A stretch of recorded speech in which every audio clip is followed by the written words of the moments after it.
ගොවි ගෙදර ගොවි ගෙදර ඉදිරිපත් කිරීම කෘෂිකර්ම දෙපාර්තමේන්තුවේ ගුවන් විදුලි ගොවි සේවාව.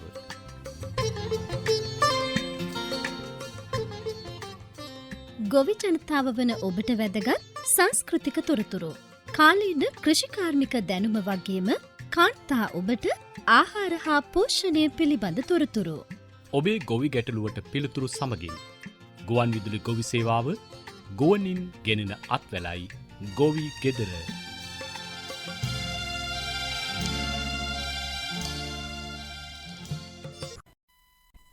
ආයිබෝවන් සුබ සන්ධ්‍යාවක් හිතවතුනි.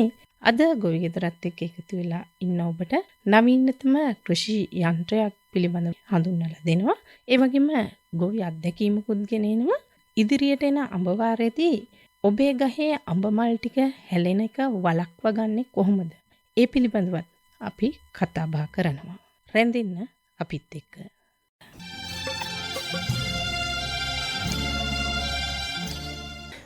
අද අපි කතා කරන්නේ කෘෂිකර්ම දෙපාර්තමේන්තුවේ ගොවිපල් යාන්ත්‍රික පර්යේෂණ මධ්‍යස්ථානය මගින් හඳුන්වා දුන් තවත් අලුත් යන්ත්‍රයක් පිළිබඳව. මේ පිළිබඳව කතා කරන්නට අපිත් එක්ක එකතු වෙන්නේ ගොවිපල් යාන්ත්‍රික පර්යේෂණ මධ්‍යස්ථානයේ තාක්ෂණ සහායක උපුල් දිසානායක මහත්මයා. උපුල් මහත්මයා, මොකක්ද අද අපි මේ හඳුන්වා දෙන්නට යන නවතම යන්ත්‍රය? ඇත්තටම ගොවිපළ යාන්ත්‍රික පර්යේෂණ මධ්‍යස්ථානය වලින් හඳුන්වා දුන්න බීජ සිටුවීමේ යන්ත්‍ර, ඒ කියන්නේ බීජ වප්කර පිළිබඳව තමයි අපි ඇත්තටම අද කතා කරන්න බලාපොරොත්තු වෙන්නේ.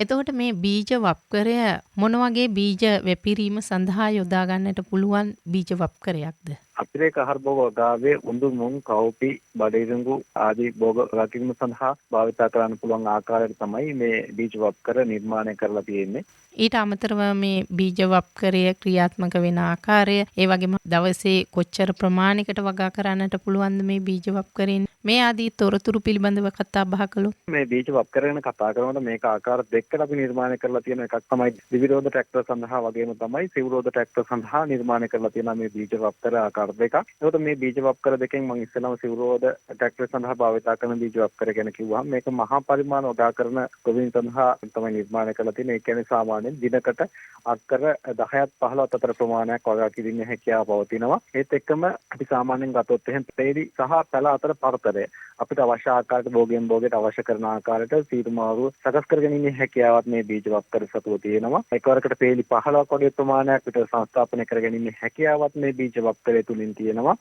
ඒත් එක්කම මූලික බිම් සකස් කිරීම සහ ද්විතීයික බිම් සකස් කිරීම හරියාකාරව සිදු කරලා තියෙන්න ඕනේ. ඇත්තටම මේ බීජ වප්කරේ භාවිතා කිරීම සඳහා මොකද එහෙම වුණොත් අපිට හරි පහසු වෙනවා මේක භාවිතා කිරීමට. තව දෙයක් කියන්න ඕනේ විශේෂයෙන්ම අපි මේ බීජ වප්කරේ නිර්මාණය කිරීමේ ප්‍රධාන අරමුණ තමයි ශ්‍රමය සහ වැය වෙන මුදල අවම කරගන්න. ඒ වගේම තමයි කාලය ඉතිරි කර ගැනීමේ හැකියාවත් මේ බීජ වප්කරේ භාවිතා කිරීම තුළින් තියෙනවා. ඒත් එක්ක මම ඊළඟට කියන්නම් දිවිරෝධ ට්‍රැක්ටර් සඳහා භාවිතා කරන බීජ වප්කරයත් අපි නිර්මාණය කරලා තියෙන උඳුමුම් කව්පි බඩිරිඟු ආදී භෝග වගා කිරීම සඳහාම තමයි ඒක නිර්මාණය වෙලා තියෙන්නේ. මේකේ සාමාන්‍යයෙන් මධ්‍යම ප්‍රමාණයේ වගා කරන ගොවීන් සඳහා උචිත ආකාරයට ඒ වගේම පහසුවෙන් සපයා ගැනීමේ හැකියාවක් තියෙන දිවිරෝධ ට්‍රැක්ටරයක් ඕනෑම ගොවි මහත්මයෙකුට ඒ කෙනෙකුට අපිට පහසුවෙන් මේ දිවිරෝධ ට්‍රැක්ටරය සඳහා භාවිත කරන බීජ වප්කරේ භාවිතා කරලා දිනකට අක්කර 2ක් 3ක් අතර ප්‍රමාණයක් පහසුවෙන් වගා කර ගැනීමේ හැකියාව තියෙනවා.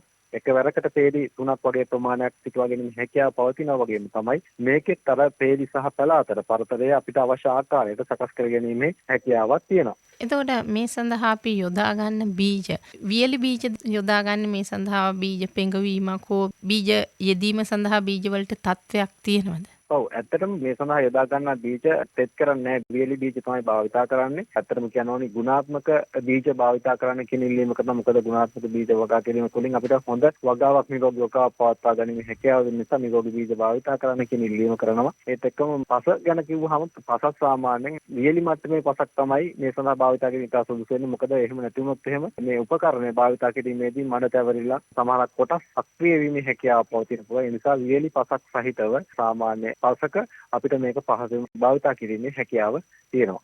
ඔව්. එතකොට උපුල් මහත්මයා, මේ බීජ වප්කරයෙන් අපේ ගොවි මහත්මෙක් මේ කාර්යයන් කර ගැනීමට බලාපොරොත්තු වෙනවනම් මේ වෙනකොට මේක අපේ ශ්‍රේෂ්ඨයේ තියෙනවද? එහෙම නැත්නම් ඔව් මහයිලුප්පල්ලම ගොවිපල් යාන්ත්‍රික පර්යේෂණ මධ්‍යස්ථානයේ විතම ආයුතුයිද මේ තාක්ෂණය ලබා ගැනීම සඳහා? ඇත්තටම ඒ ගැන කියනවා නම් කෘෂිකාර්මික දෙපාර්තමේන්තුවේ ගොවිපළ යාන්ත්‍රික පරීක්ෂණ මධ්‍යස්ථානයේ විදිහට අපි කරන්නේ ගොවීන්ට අවශ්‍ය කරන උපකරණ නිර්මාණය කිරීමේ කාර්යය. එතකොට අපි මේකේ පළවෙනි නිර්මාණය මේ විදිහින් කරලා තියෙන එකට ඇත්තටම කියන්න ඕනි යාන්ත්‍රික පරීක්ෂණ ඉංජිනේරු වසන්ත බාලසූරිය මහත්මයාගේ මඟ පෙන්වීම මත යාන්ත්‍රික ඉංජිනේරු චින්තක වර්ණකුලසූරිය මහත්මයාත් ඒ වගේම යාන්ත්‍රික ඉංජිනේරු ශ්‍රී මෝහනන් මහත්මයාත් තමයි මේ කාර්යයේ නිරත වුණේ. එතකොට අපි මේ පළවෙනි කාර්යය කරලා තියෙන්නේ. මේක දැන් වෙළඳ පොලේ ගොවීන්ට සපයා ගැනීම හැකියාව තියෙනවා. මොකද අපි සතුව ඉන්නවා නිෂ්පාදකින් පිරිසක් ඉන්නවා. ලංකාව පුරා විසිරිච්ච නිෂ්පාදකින් පිරිසක් ඉන්නවා. මේ නිෂ්පාදකින් හරහා මේ යන්ත්‍රය නිර්මාණය කරලා ගොවීන්ට මේක ලබා ගැනීමේ හැකියාව තියෙනවා. එහෙම නැත්නම් පුළුවන් පිට එක්ක සම්බන්ධ වෙලා ගොවිපළ යාන්ත්‍රික පරීක්ෂණ මධ්‍යස්ථානත් එක්ක සම්බන්ධ වෙලා මේකේ ආදර්ශනයක් කරලා මේ යන්ත්‍රය ඇත්තටම Tamanට භාවිත කරන සුදුසුද නැද්ද කියන කාර්යය සහ කොහොමද කියන කාර්යය බලා ගන්න අපිට එක්ක සම්බන්ධ වෙලා ගොවීන්ට මේකේ ලබා ගැනීම හැකියාවක් පවතිනවා. ඔව් සම්බන්ධ වෙනවා නම් කොහොමද සම්බන්ධ වෙන්නේ? දුරකථන අංකය ඒ වගේම ලිපිනය මේ වගේ දේවල් සඳහන් කරමු. ඔව් අපිට ලිපි යොමු කරනවා නම් ගොවිපළ යාන්ත්‍රික පරීක්ෂණ මධ්‍යස්ථානයේ මහිලුත් පල්ලම කියන ලිපිනයට යොමු කරන්න පුළුවන් තමන්ගේ අවශ්‍යතාවය සඳහන් කරලා. එහෙමත් නැත්නම් ගොවිපළ යාන්ත්‍රික පරීක්ෂණ මධ්‍යස්ථානයේ දුරකථන අංකය කිව්වොත් එහෙනම් 0225 22 49 222 කියන දුරකථන අංකයට කතා කරලා අවශ්‍යතාවය කියලා ඊට පස්සේ අපිට අනිවාර්යයෙන් මේ ඉල්ලීම් ලිපියක් අවශ්‍ය වෙනවා. මේ ඉල්ලීම් ලිපිය හරහා ගොවීන්ට මේ පහසුකම ලබා ගැනීම හැකියාව පවතිනවා. ඔව් හිතතුනි අපි අද ඔබ දැනුවත් කළේ කෘෂිකර්ම දෙපාර්තමේන්තුවේ ගොවිපළ යාන්ත්‍රික පරීක්ෂණ මධ්‍යස්ථානය මගින් ඔබට හඳුන්වා දුන් නවතම බීජ වප්කරයක් පිළිබඳව. ඉතින් ඒ පිළිබඳව තොරතුරු ලබා ගන්නට පුළුවන් ක්‍රමවේදය ගැනත් ඔබ අද අපි දැනුවත් කළා. අපේ කතා බහට එකතු වුණේ ගොවිපළ යාන්ත්‍රික පරීක්ෂණ මධ්‍යස්ථානයේ තාක්ෂණ සහායක උපුල් දිසානායක මහත්මයා. ඔබතුමාට බොහොමත්ම ස්තුතියි. අද අපිත් එක්ක එකතු වුණාට අපේ ගොවි මහතුන් වෙනුවෙන් මේ තොරතුරු ටික ලබා දුන්නට. බොහොම ස්තුතියි. නව තාක්ෂණික ක්‍රම වගේම යහපත් කෘෂිකාර්මික පිළිවෙත් යොදා ගනිමින් රසායනික ද්‍රව්‍ය අවම භාවිත කරමින් සාර්ථක වාණිජ එළවලු වගාවක් කරන කොළඹගේ ආර පහළ අඳුර එස්.කේ. ගාමිණී මහත්මයා තමයි එතුමාගේ අත්දැකීම් අද ඔබට ගෙනෙන්නේ. මම එස්.කේ. ගාමිණී පහළ අඳුර කොළඹගේ ආර. දැනට වම්බොඩු වගාවක් තියෙනවා. ආපහු පතෝල කරවිල දෙකම කරනවා. මේ වගේ පලිබෝධ හානි වලින් ආරක්ෂා කරගන්න මොනවද කරන්නේ? මට පහුගිය දවස්වල මහත්තයා දුන්නා අර කරවිල වලට බංච් කවර්. ඒ බංච් කවර් දාලා මැස්සට යනකම්ම ඒ කවරෙන් තමයි ගියේ. ඉස්සෙල්ලා පොළොව හදලා කනුට ගිහිටවලා ඒ බංච් කවරේ බස්සන්න තියෙනවා. බස්සලා ඉවෙලා තමයි ඇට හිටවන්න ඕනේ. ඇට හිටවලා ඊට පස්සේ ඒක උඩට අරගෙන ගැට ගන්නවා. ගැට ගහලා මැස්සට එනකම්ම අර බංච් කවරේ තමයි ඒක ගියේ. මොකටද ඒක යොදාගන්නේ? ඒක අර සත්තුන්ගෙන් ආරක්ෂා කරගන්න මැස්සන්ගෙන් එහෙම. එතකොට ඒකට මැස්සෝ එහෙම එන්නේ නැහැ. එන්නේ විදියක් නැහැ නේ බංච් කවරේ ඇතුලේ එන්නේ. දැන් ඒක දාලා මේ වෙනකොට ඒකේ සාර්ථකත්වයක් තියෙනවද? පොඩි කාලේ මැස්සට එනකම්ම පැලේ හදා ගන්න පුළුවන්. කිසිම සතෙක්ගෙන් හානියක් වෙන්නේ නැහැ. එතුමා ඒ විදියට ඒ කියන උපකරණය එහෙම නැත්නම් ඒ කියන දැල ඔබ හඳුනාගෙන නැතිව ඇති මේ වෙනකොට. ඒ වුණත් කෘෂිකර්ම දෙපාර්තමේන්තුව හඳුන්වලා දීලා තියෙනවා වැල්බෝග වගේම මෙහිබෝග වගාවේදී මේවට ඇති වෙන වෛරස් හානි වළක්වා ගන්නට ඒ පැල මුල් කාලයේ ඉඳලා ආරක්ෂා කරන්න යොදා ගන්න ආවරණයක්. මේ ආවරණය නිසා පැලවලට කෘමිසතුන්ගෙන් වෙන හානිය වළකිනවා. ඔබත් දන්නවා ඇති පැලවලට යම් යම් කෘමීන්ගෙන් හානි ඇති වුනම තමයි වෛරස් ශාකවලට ඇතුල් වෙන්නේ කියලා. ඉතින් ඒක වළක්වා ගන්න තමයි ඒ ගාමිණී මහත්මයා කියන අලුත් පැල ආවරණය කිරීමේ ක්‍රමවේදය යොදාගන්නේ. දැන් අපි නැවතත් ගාමිණී මහත්මයාගේ අත්දැකීම් වලට සවන් දෙමු. වම්බටු වගාව කරගෙන යනවා මට හම්බුණා අර LED බලුප්. ඒකත් රජෙන් දීපු එකක්. බලුප් 9ක් හම්බුණා. ඒකෙන් අර සත්තුන්ගේ බෝවීම අඩු වෙනවා. අවුරුදු 3ක් විතර වෙනවා ඒක හම්බෙලා. දැන් නම් වයර් එක පොඩ්ඩක් මෙහා වෙලා. මේ බල්බ් එකේ හොඳ කාලේදී මේ සඳහා ක්‍රිමිනාශක යොදන්න අවශ්‍ය වුණේ නැද්ද? ඒ තිබුණ ටිකට අවශ්‍ය වුණේ නැහැ. ඒක හම්බුනේ මට සාමාන්‍යයෙන් පොඩි ප්‍රමාණයකටනේ. ඒ බලුප් 9. ඊට පස්සේ ඒකෙන් එහා පැත්තේ ඉන්න මැස්සෝ ටික ආපහු මේකට එනවා. එතකොට ඒ කාලේදී මේකේ මැස්සෝ පේන්නම හිටියේ නැද්ද? නෑ. ඒකෙන් මැස්සෝ ඉන්නේ නැහැ ඒකට. වම්බටු වගාවේදී වැඩිපුරම අපිට දකින්න හම්බ වෙන්නේ කරල් විදින පණු වගේ හානිය. ඒකට මේ බල්බ යොදන එකේ සාර්ථකත්වයක් තියෙනවද ගාමිණී මහත්මයා? 100%ක්ම තියෙනවා එකෙන්. ඊට අමතරව වම්බටු වගාවේදී මොන වගේ රෝග පරිබෝධ දෙන්නේ? ඒකේ එනවා හිටු මැරීම කියලා එකක් එනවා. මගේ ආවා කඳත් මෙයා වෙලා අත්ත කඩාගෙන වැටෙනවා. අපේ මහත්තයා පේරාදෙනි ගැට බෙරත් යවුවා ඒ ගෙනහැරලා. ඒකට හොයාගන්න බැරි වුණා ඒ ලෙඩේ මොකද්ද කියලා. එතකොට හිටු මැරීමේ ලක්ෂණ කොහොමද අපි අපේ අසන්නන්ට ඇහෙන්නේ කියමු. කොළ වැටෙනවා. දල්ලට යනකම්ම කොළේ වැටෙනවා. ඊට පස්සේ ගහ මැරෙනවා. වම්බටු වගාවෙන් සාර්ථක අසන්නක් ලැබුණාද? ලැබුණා. මෙහෙමයි හොඳ මිලක් තියෙනවා නම් හොඳ අස්සන්නක් ගන්න පුළුවන්. සාමාන්‍යයෙන් මේ දවස්වල වම්බටු කෑල්ලක් යනවා රුපියල් 11000කට විතර වගේ. ඒ කියන්නේ මගේ බඩුව මම හොඳටම හදලා යවන්නේ පණුව කාපු ඔය කිසි දෙයක් නැහැ. ඒක නිසා හොඳම ලොකු මිලක් දාලා දෙනවා. ඒ කියන්නේ මේවා මිලදී ගන්න අයත් අපි ගැන විශ්වාසයක් තිබෙනවා. එහෙමයි කරන්නේ. මගේ විශ්වාසය අනුව තමයි ඒගොල්ලෝ වෙළඳ පොළට බඩුව අරන් යන්නේ. ඒක කියන්නේ හැමදාම කාටවත් දෙන්න එපා මටම දෙන්න කියන එකයි. තව මොනවද පුදුමන්ට ඔබේ වගාවන් ගැන කතා කරන්නට තියෙන්නේ? ඔව් ඉතින් මම දැන් ඔකෙන් පස්සේ මගේ පතෝල මැස්සක් ආවා. ඒක පතෝල මැස්සට ලෙඩක් ආවා. ඊට පස්සේ තමයි මම මේ පතෝල මැස්සේ තමයි ඔය වම්බඩුව එකක් කරලා තින්නේ. දැන් මේකෙන් පස්සේ මම ආපහු අර පතෝල මැස්සටම යනවා. මොකද එකම කුලේ හොඳ නෑ කියනවනේ. ඒකයි. එනිසා මාරුවට වඩා. මාරුවට කරනවා. පතෝල වම්බඩු දෙක තමයි වැඩිපුරම කරන්නේ. කරවිල වලට ගොඩක් අමාරුයි. කරවිල වලට ටික දවසක් යනකොට ලෙඩ එනවා. දැන් පතෝල වලින් එහෙම පාඩුවකුත් නෑ. පතෝල වලින් ලාභයි. වම්බඩු වලින් ලාභයි. ඉතින් හරියටම වෙලාවට තෙල් බෙහෙත් ටික පොර ටික වතුර ටික හරියටම කිරෙන්න ඕනේ. දැන් මෙහි භෝග වගාවෙත් යම් ගැටලු තියෙනවනේ.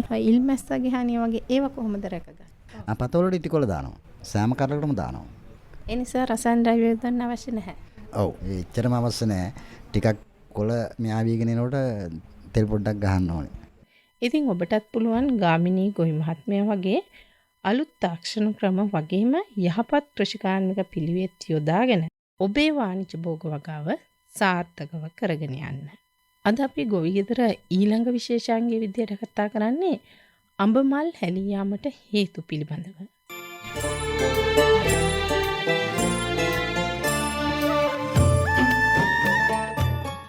පළතුරු ගස්වල මල් පිපෙන කාලේ තමයි ඉදිරියට එන්නේ. පෙබරවාරි මාර්තු වෙනකොට රම්බුටන්, අඹ, දූරියන් වගේ ගස්වල මල් පිපෙනවා.